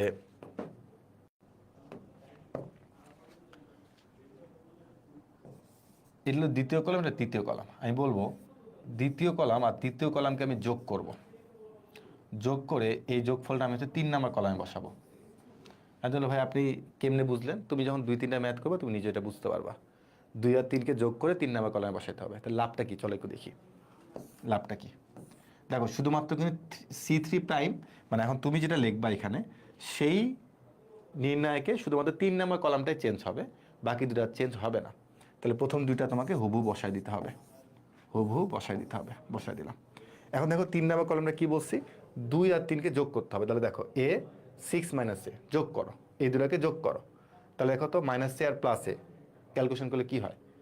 ভাই 0 হয়। তাহলে এখানে 6 থাকতেছে, এখানে 6 9 মাইনাস বি প্লাস বি, তার মানে কত হচ্ছে 9 27 মাইনাস সি প্লাস সি, তার মানে কত 27। দেখ এটা বুঝছো কিনা, যে আমি যদি 2 আর 3 নাম্বার কলাম যদি আমি যোগ করি এবং সেটা যদি আমি 3 নাম্বার কলামে বসাই, তাহলে আমি ঠিক এরকম পাচ্ছি। তার মানে C3 প্রাইম মান আছে শুধুমাত্র 3 নাম্বার কলামটারই পরিবর্তন ঘটবে, অন্য কোনো কলামের আর পরিবর্তন ঘটবে না। আমি একবারই অপারেশন করছি, 2বার অপারেশন করার এখানে প্রয়োজন নাই। এরপর তুমি একটু খেয়াল করে দেখো যে আমার 1 নাম্বার কলাম আর 3 নাম্বার কলাম, 1 নাম্বার আর 3 নাম্বার কলাম, এটা কি একটা একটা গুণিতক না? একটা একটা গুণিতক কিনা দেখো তো। হ্যাঁ, প্রথম ও তৃতীয় কলাম একটি অপরটির গুণিতক, একটি অপরটির গুণিতক। তাহলে এটা কি আমাদের ছিল একটা ধর্ম ছিল না? 6 নম্বর ধর্ম, একটি অপরটির গুণিতক। তাহলে পরবর্তী লাইনে বলবো হচ্ছে 0 answer equal to right side. হ্যাঁ বলো 0 লিখলাম, তোমরা কি বুঝতে পারছো কিনা কেন 0 এসছে? কারণ তোমরা 6 নম্বর ধর্মে একটু চলে যাও। ধর্ম নাম্বার হচ্ছে 6 নম্বর ধর্মে কি ছিল বলো তো? একটা একটা যদি গুণিত হয় তাহলে অঙ্কের অ্যান্সার কত হবে? ডিরেক্টলি 0। এটা তোমাকে প্রমাণ করে দেখানোর কিছু নাই, ডিরেক্ট অ্যান্সার 0। হ্যাঁ, কারণ তুমি বিস্তার করতে পারবা না। সো এখানে দেখো যে আমি কোনো বিস্তার করিনি, আমি প্রথমে তার ধর্ম ইউজ করে প্রথমে হচ্ছে আমি অপারেশন করছি, কলাম কলাম যোগ করছি, যোগ করে আমি এইভাবে করছি। করার পর আমি দেখলাম যে প্রথম আর 3 নাম্বার একটা একটা গুণিতক। সো যখন আমরা একটা একটা গুণিতক হবে তখন অ্যান্সার কী হয়ে যাবে? 0 হয়ে যাবে। তখন ডিরেক্ট অ্যান্সার 0, কোনো বিস্তার করা যাবে না। ঠিক আছে, 6 নাম্বার রুলস। একটু আগে না মাইনাস করলেন, তুমি কি বলত নাকি? তোমাকে তো বারবারই বলছি অপারেশন মানে যোগ বিয়োগ বোঝায়, মানে তুমি কেন বুঝতেছো না যে অপারেশন মানে যোগও বোঝায় বিয়োগও বোঝায়? এত বলদ হচ্ছে কেন? হ্যাঁ, আমি দেখো প্রতিবারে তোমাকে বলে দিচ্ছি, অপারেশন মানে যোগ বিয়োগ যে কোনোটা বোঝায়। একটু আগে বিয়োগ করছি তোমাকে বোঝানোর জন্য, এটা কি যোগ করা যাবে না কে বলছে? আমি কি একবারে বলছি যোগ করা যাবে না? পুরো লাইফটা কাটে দেখো তো যে একবারে কি যোগ করা যাবে না, কি বলা হয়েছে কিনা দেখো তো। আগের অঙ্ক আর এই অঙ্ক পুরোটাই সেম, দেখো একদম পুরোটাই সেম, কোনো চেঞ্জ নাই, কোনো চেঞ্জ নাই। লেফট সাইড আমি ডিরেক্টলি এটার মানটা বসাচ্ছি লেফট সাইডে। হ্যাঁ, আমি যদি এখানে এই কাজটা করি দেখো, যে এখানে 2 নাম্বার কলাম আর 3 নাম্বার কলামকে আমি এখানে যোগ করব, যোগ করে এটা আমি 3 নাম্বার কলামে বসাবো, তাহলে কি হবে দেখো, এক্স ওয়াই জেড মাইনাস এ মাইনাস বি মাইনাস সি, যোগ করবা জাস্ট, তাহলে প্লাস সি আর মাইনাস সি 0 হয়ে যাচ্ছে, তাহলে থাকবে দেখো এক্স ওয়াই জেড। এরপরে হচ্ছে এইটা 1 আর 3 দুইটা ভুক্তি কি একই রকম না? তাহলে এখানে হচ্ছে ধর্ম 5, ধর্ম 5-এর কথাটা বাংলাতে লিখে দিতে হবে, ধর্ম 5টা স্পষ্ট করে লিখে দিতে হবে। এই নির্ণায়কের দুটি কলামের সবগুলো ভুক্তি একই রকম, অর্থাৎ নির্ণায়কের অ্যান্সার কত হবে? 0 হবে। ধর্ম 5 তোমাকে লিখে দিতে হবে, ধর্ম 5 লিখতে হবে। রাইট সাইড, দেখো বুঝছো কিনা।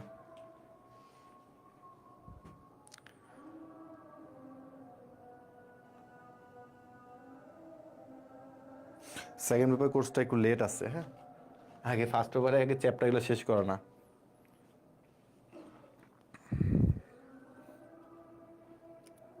Good, very good.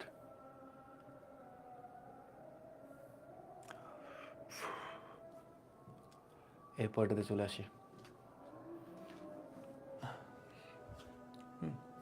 তো দেখো এটা অনেকবার আসছে, দেখতে একটু বড় অঙ্কটা। হ্যাঁ, তো left side 1 1 1 BC CA AB BC B plus C CA C plus A AB A plus B. হ্যাঁ, তোমাকে দেখো লেফট সাইড থেকে মিডল সাইডে যেতে হবে, মিডল সাইড থেকে রাইট সাইডে যেতে হবে, ঠিক আছে? তো এখানে দেখো তারা প্রথমে তোমাকে কি বলছে, যে এবিসিটা কমন নিতে হবে। তখন আমরা এবিসি আসলে কীভাবে কমন নেব বুঝতে পারতেছি না। তো ছোট্ট একটা কাজ করবো, আগে বুঝো একটু। আমরা প্রথমে হচ্ছে আমরা একটা কাজ করবো, একটু বুঝতে হবে কিন্তু এখানে। প্রথমে আমরা এই যে প্রথম যে সারিটা আছে না, এই প্রথম সারিকে আমরা এ দিয়ে গুণ করব। কি দিয়ে গুণ করবো? এ দিয়ে। তাই দেখো প্রথম সারিকে তুমি এ দিয়ে গুণ করবে, কেন? কারণ আমরা এবিসি আমি এখানে আনতে যাচ্ছি। তাহলে দেখো এটাকে এ দিয়ে গুণ করো, এখানেও এ শর্ট আছে এবিসি হবে, এখানে দেখো এবিসি বি প্লাস সি। একটু ভালো মতো করে বুঝো, তুমি যেহেতু এই ভেতরে এ দিয়ে গুণ করছো, এটা কি এক্সট্রা একটা গুণ করছো না? উত্তর হচ্ছে হ্যাঁ ভাই এক্সট্রা গুণ করছি। তোমার কি মনে পড়ে না যে তুমি যখন কখনো এক্সট্রা কাউকে একটা গুণ করো, তাহলে ওটা দিয়ে আবার কি ভাগ করে দিতে হয় না? সাপোজ তোমার কাছে 10 টাকা আছে, তুমি ভাব দেখায় 100 দিয়ে গুণ করছো, তো নিচে আস্তে করে কি 100 দিয়ে ভাগ করে দিতে হবে না? তাই তোমার কাছে 10 টাকা 10 টাকা থাকলো। সো যেহেতু আমি এখানে এ দিয়ে গুণ করছি, তাহলে আমাকে অবশ্যই এখানে কি এ দিয়ে ভাগ করতে হবে। তাহলে আবার দেখো এ কমন নিয়ে নিলে এ চলে যাচ্ছে, আউট হয়ে যাচ্ছে। একই রকমভাবে দেখো এই জায়গাটাতে কে শর্ট আছে? বি শর্ট আছে একটা, দেখো বি এ বি সি মিলাতে বি শর্ট আছে, তাহলে একটা বি দিয়ে সবাইকে গুণ করে দাও, এ বি সি, আবার এখানে এ বি সি সি প্লাস এ। এখানে কে শর্ট আছে? সি শর্ট আছে, বি দিয়ে ভাগ করলাম, সি শর্ট আছে, তাহলে সি দিয়ে গুণ করে সি দিয়ে ভাগ করে দাও, সি দিয়ে গুণ করে সি দিয়ে ভাগ করে দাও, এ B C A plus B. হ্যাঁ, তার মানে আমি এ দিয়ে গুণ করে এ দিয়ে ভাগ করে দিছি। সো ক্যালকুলেশন করলে তুমি আগেরটাই পেয়ে যাচ্ছ। হ্যাঁ, এবার দেখো কি হয়। আগে থেকে কি আছে? এ বি সি ভাগ অবস্থায় আছে। হ্যাঁ, আগে থেকে এ বি সি ভাগ অবস্থায় আছে। এবার একটু বুঝো, এখানে এই কলাম থেকে তুমি কি কমন নিতে পারবো? ভাই এই কলাম থেকে আমি হচ্ছে এ বি সি কমন নিতে পারবো, তো নাও এই কলাম থেকে আমি এ বি সি কমন নিতে পারবো, এ বি সি আমি কমন নিতে পারবো। তো দেখো তো যে এখানে তো আমার এবিসি থেকে গেল, আর এখান থেকে যে আমি এবিসি কমন দিলে কি থাকবে? 1 1 1 থাকবে। একই রকমভাবে দেখো তো এখান থেকে তুমি কি কমন নিতে পারো? একটা এবিসি কমন নিতে পারো, তাহলে আবারও তুমি একটা কি কমন নিলা? এবিসি কমন নিলা, এবিসি কমন নিলা। তাহলে তোমার এখানে থাকবে কি বলতো? B plus C, C plus A plus B. এখন তুমি বলবা যে এবিসি কাটাকাটি, তা আমার থাকবে হচ্ছে এখানে এবিসি, এবিসি, এখানে হচ্ছে A B C 1 1 1 B plus C, C plus A plus B. ঠিক আছে, এটা তুমি পাচ্ছ। দেখো তো মিডল সাইড থেকে চলে আসছে না? তার মানে দেখো আমি এখানে গুণ দিয়ে আবার ভাগ দিছি, পরবর্তীতে আমি আবারও কমন নিচ্ছি, কমন নিয়ে আমার মিডল সাইডে চলে আসছে। তো আমার এখন তো রাইট সাইডটা তো আসেনি, রাইট সাইডটা লাগবে। আচ্ছা, তো রাইট সাইডে কী বলছে? জিরো বলছে, জিরো মিলাইতে হবে। আর জিরো মিলানোর জন্য কী করা লাগতে পারে একটু দেখো তো। তিনটা কলাম আছে, এখন জিরো কীভাবে আনা যায়? তা আমার জিরো আনার উপায় কি? একটা গুণিতক হইতে হবে ধর্ম ব্যবহার করলে, অথবা কি বলতো যে দুইটা অভিন্ন মানে একই রকম হইতে হবে। সো আমি এখানে ছোট্ট একটা কাজ করতে পারি কিনা দেখো তো, যে আমি বললাম যে C1 আর C3-কে আমি যোগ করব, যোগ করে সেটা C3 প্রাইমে বসাবো। তাহলে কি হচ্ছে একটু খেয়াল করে দেখো, এ B C, A B C 1 1 1, দেখো এটাকে যোগ করবা, তাহলে এ প্লাস বি প্লাস সি, এখানে এ প্লাস বি প্লাস সি, এখানে হচ্ছে এ প্লাস বি প্লাস সি। দেখো বুঝছো কিনা? 1 আর 3কে তুমি যোগ করো, যোগ করলে তুমি পাবা এ প্লাস বি প্লাস সি। তাহলে এখন দেখো তো ভাইয়া, এই 3 নাম্বার কলামের সবগুলো ভুক্তি কী হয়েছে? A plus B plus C হয়েছে না? তো তুমি এখন এখানে বলতে পারবা না A B C 1 1 1, sorry A B C, A B C 1 1 1।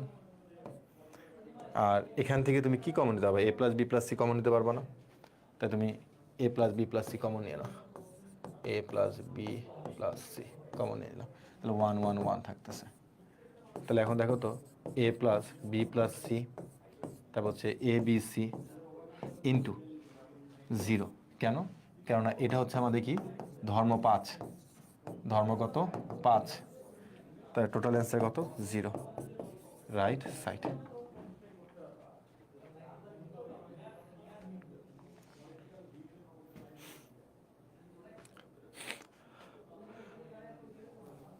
যে বছর মাথার উপর দিয়ে যায়, তুমি ভিডিওটা একটু টেনে আবার শুরু থেকে দেখো। হ্যাঁ, একটু টানো ক্যামেরাতে যেহেতু নেওয়া হচ্ছে, একটু টেনে তুমি আবার আগে থেকে দেখো, তাহলে বুঝতে পারবা।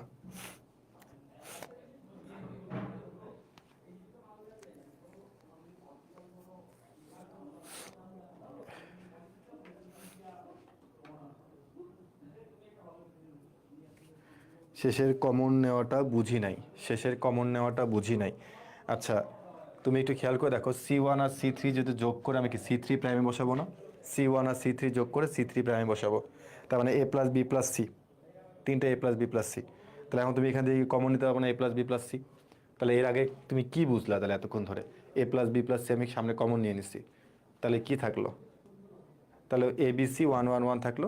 তাহলে এ প্লাস বি প্লাস সিতে তুমি কমন নিতে পারতেছো।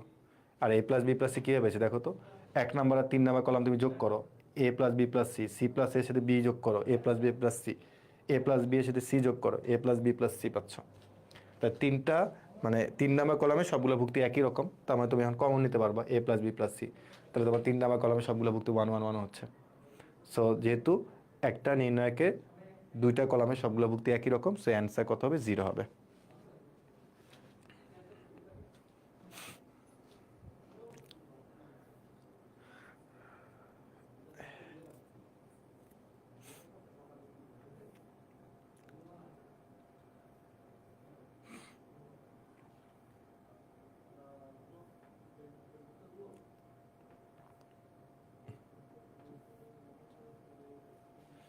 এই অঙ্কে চলে আসি।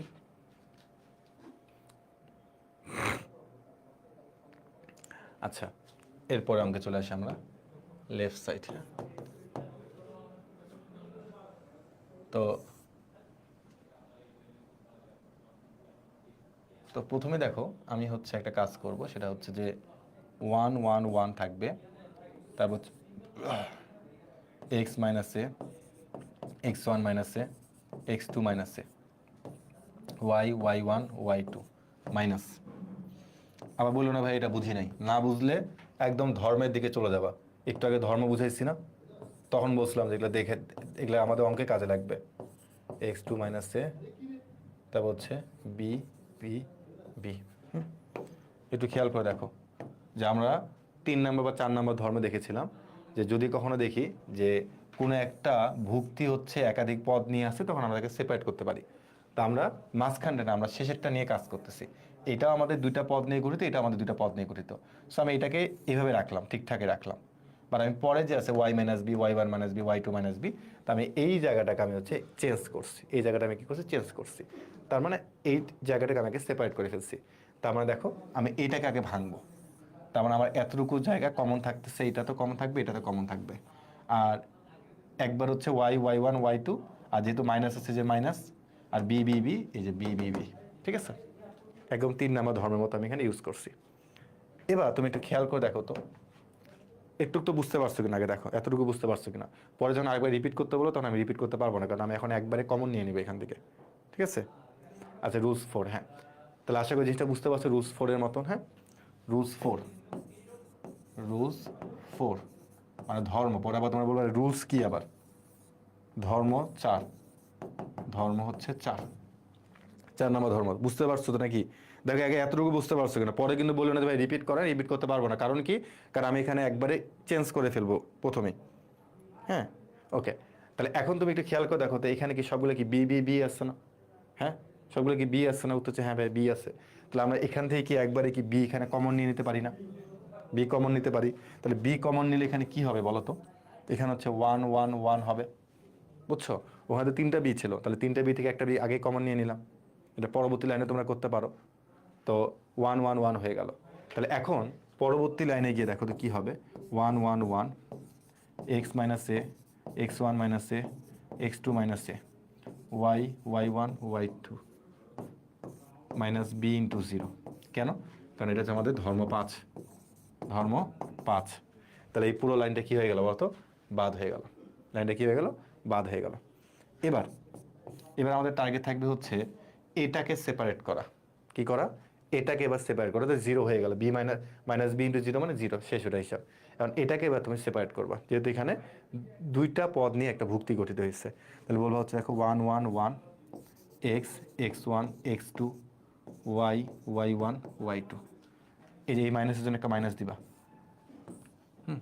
আর বলো আবার দেখো 1 1 1, তারপর হচ্ছে তোমার A A A, Y, Y one, Y two. দেখো বুঝছো কিনা? যেহেতু আমার এই জায়গাটাতে এক্স মাইনাস এ, তার মানে এইটাকে এখন তোমাকে সেপারেট করে দিতে হবে, সেপারেট করে দেওয়া হয়েছে।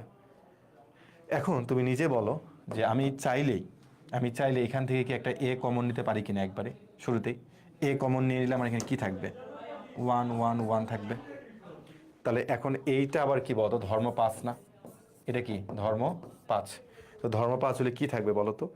1 1 1 1 1 1 X, X one, X two, Y, Y one, Y two, Y, Y one, Y two minus.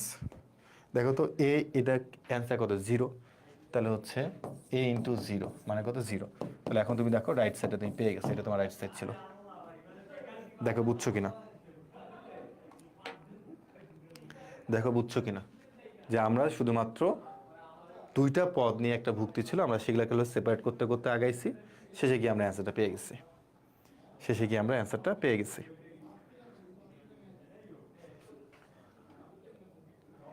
ধর্মগুলো side note আকারে দিয়ে দিও, কেননা স্যাররা অনেক সময় ভুল ধরতে পারে যে ধর্ম লিখো নাই কেন, স্যাররা 0 দিয়ে দিতে, মানে 0 দিবে না, মানে 1 নাম্বার কাটে নিতে পারে। যেমন এই অঙ্কটা কিন্তু আসলে 2 মার্কের না, এটা কিন্তু আমাকে 4 মার্কেরই তারা দিতে পারে। তো যখন তুমি নাম্বারের উপর ভিত্তি করে, যখন তুমি দেখবা যে 2 মার্কের দিচ্ছে, একটা বড় অঙ্ক দিচ্ছে, তখন তুমি ধর্ম না লিখলেও চলবে, হ্যাঁ। বা জাস্ট খালি লিখলে যে ধর্ম থেকে পাই, বা ধর্মটা না লিখলেও চলবে। বা যখন তুমি তোমাকে 4 মার্কের দিয়ে দিচ্ছে, তখন তোমাকে ধর্মগুলো অবশ্যই লিখতে হবে, ঠিক আছে?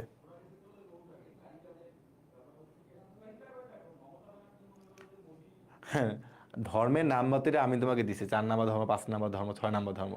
বইয়ের মধ্যেও কি তোমার সেম নাম্বার আছে নাকি? এক এক বইয়ের ধর্ম নাম্বার এক এক রকম, হ্যাঁ। এটা কি তুমি বাইবেল মনে করছো নাকি যে এখানে যা আছে তোমার বইও তাই আছে? এটা আমি আমার মতো করে একটা সিরিয়াল দিছি, সব বই কি একই রকম সিরিয়াল আছে নাকি? হ্যাঁ। তো এখানে তোমার 2টা অঙ্ক আছে, তোমরা এগুলো অবশ্যই হোমওয়ার্ক করবা। এটা একটা, এটা একটা, হ্যাঁ। তো এর মাধ্যমে যে আমাদের বিস্তার না করে আমাদের এইটা শেষ হলো। এরপরে হচ্ছে আমরা নির্ণায়কের যে আমাদের মেইন অঙ্কগুলো ছিল, আমরা হচ্ছে সেই মেইন অঙ্কে চলে আসব। এবং বিশ্বাস করো যে এই যে বোর্ডে আসে যে নির্ণায়কের মেইন যে অঙ্কগুলো, ওগুলো তো বোর্ডে আসছে, বাট নির্ণায়কে যে আমাদের মেইন যে অঙ্কগুলো আছে, যেমন এই অঙ্কগুলো তোমরা আসলে 1.2-তে তোমরা খুব বেশি দেখছো। যেমন তোমাদের এই অঙ্কগুলো হচ্ছে অ্যাকচুয়ালি 1.2 তোমরা অনেক বেশি দেখে আসো, হয়তো বা অনেকে দেখছো অনেকে বুঝো নাই। এরকম ক্লাসে অনেকে আছে যারা তোমরা অলরেডি একবার শেষ করছো কিন্তু আসলে বুঝো নাই যে তোমার নির্ণায়ক অঙ্কগুলো আসলে কীভাবে করতে হয়। সো আজকে তোমাদেরকে যতটুকু পড়ানো হয়েছে নির্ণায়ক সম্পর্কে তোমরা এগুলো একটু মাথায় রাখবা। আর নেক্সট দিনে হচ্ছে আমরা নির্ণায়কের মেন অঙ্কগুলোতে চলে আসব, এবং নির্ণায়কের যে মেন অঙ্কগুলো আছে সেগুলো কিন্তু পরের যে শনিবার আছে সেই শনিবারে কিন্তু শেষ করানো হবে। সেই ক্লাসটা প্রায় 1.5 ঘন্টার উপরে হয়ে যাবে। শুধুমাত্র হচ্ছে নির্ণায়কের ওই অঙ্কগুলো তোমাদের করাবো, হ্যাঁ। এবং ওটা আমি বইয়ের সাথে কানেক্ট করে করাবো, যে এই অঙ্কটা আমি করে দিচ্ছি, এইটা এইভাবে করে দিচ্ছি, এই অঙ্কটা করে দিব না, কারণ এটা অঙ্ক আমার বইয়ের মধ্যে করা আছে। ব্যাপারটা এরকম থাকবে, হ্যাঁ। আর মনে রাখবা যে নেক্সট দিনে যে অঙ্কগুলো করানো হবে সেখান থেকে অঙ্ক পরীক্ষাতে কমন থাকবেই। তুমি সেটা বোর্ড পরীক্ষা বলো, তোমার কলেজ পরীক্ষা বলো, যে কোনো জায়গাতে বলো না কেন, ওখান থেকে অঙ্ক থাকবে। এবং ওটা যদি তুমি না পারো তার মানে আসলে তুমি নির্ণায়কে কিছুই পারো না। যদি এতদিনে অনেক কিছু শিখছো, বাট ওই নির্ণায়ক অঙ্কগুলো না পারা মানে তুমি আসলে কিছুই পারো না, হ্যাঁ। তো আজকে আমরা আমাদের ক্লাস এই পর্যন্ত রাখবো। তো প্রত্যেকেই ভালো থেকো, তোমার সাথে আবারও দেখা হবে নতুন ক্লাসে। তো ততক্ষণ পর্যন্ত ভালো থেকো, সুস্থ থেকো, আল্লাহ হাফিজ।